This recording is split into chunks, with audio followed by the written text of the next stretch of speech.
भारत के वैज्ञानिकों को एक बहुत बड़ी सफलता मिली। भारत की डीआरडीओ यानी कि defence research and development organisation, यह भारत की सबसे बड़ी डिफेंस मैन्युफैक्चरिंग कंपनी है। डीआरडीओ के वैज्ञानिक के द्वारा भारत को एक बहुत बड़ी कामयाबी दिलवाई गई है। डीआरडीओ के वैज्ञानिकों को यह कामयाबी काफ़ी पहले मिल गई थी, लेकिन कुछ कमी थी, वह अब पूरी हो गई। यहाँ पर बात हो रही है फाइटर जेट और एयरक्राफ्ट में लगने वाले कावेरी इंजन की। अभी तक जो कावेरी इंजन डीआरडीओ के द्वारा फ्लाइट में लगाया जाता था वह स्टेबल नहीं था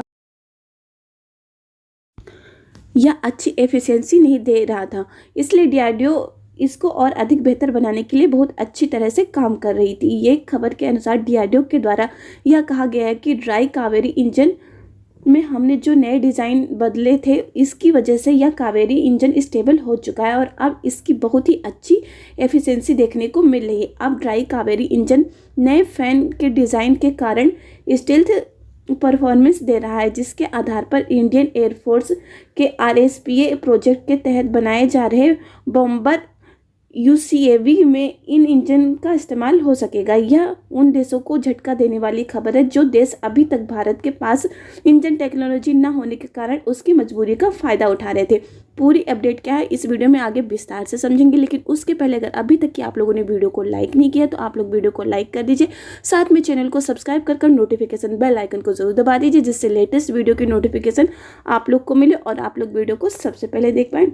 भारत अब डिफेंस सेक्टर और इंडस्ट्रियल सेक्टर दोनों में नई बुलंदियां हासिल कर रहा है। आप सभी लोगों को पता ही है कि भारत इंडस्ट्रियल सेक्टर में नित नए आयाम हासिल कर रहा है, लेकिन जब बात डिफेंस सेक्टर में एयरफोर्स को लेकर होती है तो भारत यहां पर कहीं ना कहीं पीछे होता जा रहा है। एयरफोर्स के मामले में भारत इसलिए पीछे होता जा रहा है कि हमारे पास जितने फाइटर जेट्स होने चाहिए उतने फाइटर जेट्स नहीं, और हमारे पास फाइटर जेट की कमी होने की केवल दो ही कारण। पहला कारण यह है कि सरकार की तरफ से जितना डिफेंस बजट पास किया जा रहा है उससे कहीं ज़्यादा डिफेंस बजट की ज़रूरत है। इसके अलावा दूसरा कारण यह है कि भारत फाइटर जेट में लगने वाले सभी पुर्जों के मामले में तो आत्मनिर्भर हो गया है, लेकिन इसमें लगने वाले इंजन के मामले में अभी तक भारत आत्मनिर्भर नहीं हो पाया है।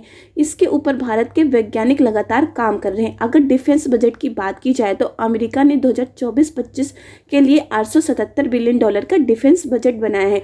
इसके अलावा चीन जैसे देश ने अपनी मिलिट्री के लिए $203 बिलियन का बजट बनाया है। भारत ने वर्ष 2024-25 के लिए सिर्फ $72 बिलियन का बजट बनाया है, जो कि अमेरिका और चीन की तुलना में काफ़ी ज़्यादा कम है। इसलिए चारों तरफ यही कहा जा रहा है कि भारत को अपना डिफेंस बजट बढ़ाकर इस समय उसे कम से कम $100 बिलियन करने की ज़रूरत है, क्योंकि भारत दुनिया का सबसे बड़ा डेमोक्रेटिक कंट्री है। इसके अलावा भारत के बगल में चीन और पाकिस्तान जैसे दुश्मन देश मौजूद हैं, और अब तो बांग्लादेश भी भारत के लिए एक नया दुश्मन देश बन गया है। इसलिए अब भारत को अपने डिफेंस सेक्टर को और अच्छे से मजबूत करने की ज़रूरत है। इसके साथ ही डिफेंस सेक्टर में बजट को भी बढ़ाने की ज़रूरत है। भारत का डिफेंस बजट हर साल $65 बिलियन के आसपास ही होता था, लेकिन इस बार 2024-25 में इसे $72 बिलियन किया गया है। इसे लगभग 13% तक बढ़ाया गया है, जिसमें पुराने हथियारों की रिपेयरिंग और आधुनिकीकरण के साथ साथ सेना को पेंशन देना और डीआरडीओ को तेजी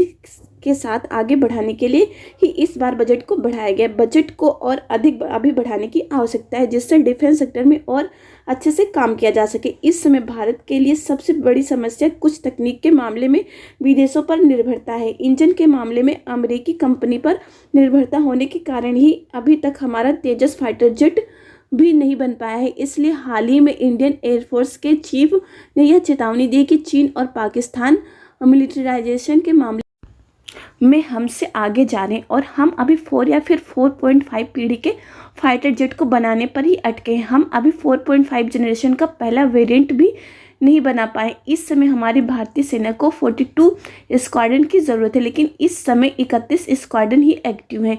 एक स्क्वाड्रन में 16 से 18 लड़ाकू विमान होते हैं। ऐसे में हमें 150 से 200 लड़ाकू विमान की तत्काल ज़रूरत है। भारतीय वायुसेना के चीफ ने यह चिंता जताई है। इस पर कुछ लोगों के द्वारा मजाक भी बनाया गया, लेकिन उन्होंने सही ही कहा है। अगर इतना धीमा फाइटर जेट का प्रोडक्शन होता रहेगा तो पाकिस्तान जैसे देश भी हमारे ऊपर हावी हो सकते हैं। लेकिन अब भारतीय डीआरडीओ ने यह ठान लिया है कि हम भारतीय वायुसेना का मजाक नहीं बनने देंगे।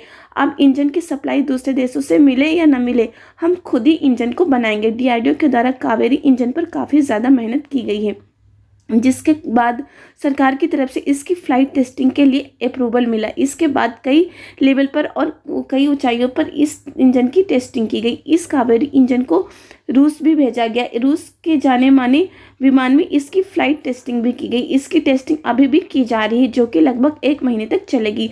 भारत की डीआरडीओ साथ में इसे स्टेल्थ और स्टेबल बनाने पर भी काम कर रही थी, क्योंकि इसमें कुछ कमियां रह गई थी। हाल ही में एक खबर निकलकर आ रही है कि डीआरडीओ ने बताया है कि कावेरी इंजन को स्टेल्थ बनाने के मामले में एक बहुत बड़ी सफलता मिल गई है, क्योंकि इस इंजन में नया डिज़ाइन चेंज किया गया है, जिसकी वजह से इस इंजन की एफिशिएंसी काफ़ी ज़्यादा अच्छी हो गई और अब यह पूरी तरह से स्टेबल हो गया। यह इंजन पूरी तरह से स्टेल्थ बनाने के कारण इस कावेरी इंजन को जिस भी विमान में लगा दिया जाएगा उसको कोई भी रडार पकड़ नहीं पाएगा। यहाँ तक कि डीआरडीओ के वैज्ञानिकों ने यह भी कह दिया है कि इस स्टेबिलिटी के बेस पर अब हम इस इंजन को डीआरडीओ के घातक प्रोजेक्ट में डायरेक्टली इस्तेमाल करने वाले हैं। घातक प्रोजेक्ट के अंतर्गत भारत अपनी वायुसेना की क्षमता को बढ़ा रहा है और अपनी मिलिट्री तकनीक को बढ़ाने का टारगेट किया है। इससे मिसाइल से लेकर फाइटर जेट और जितने भी अनमैन्ड एरियल व्हीकल होंगे वह सभी स्टेल्थ होंगे।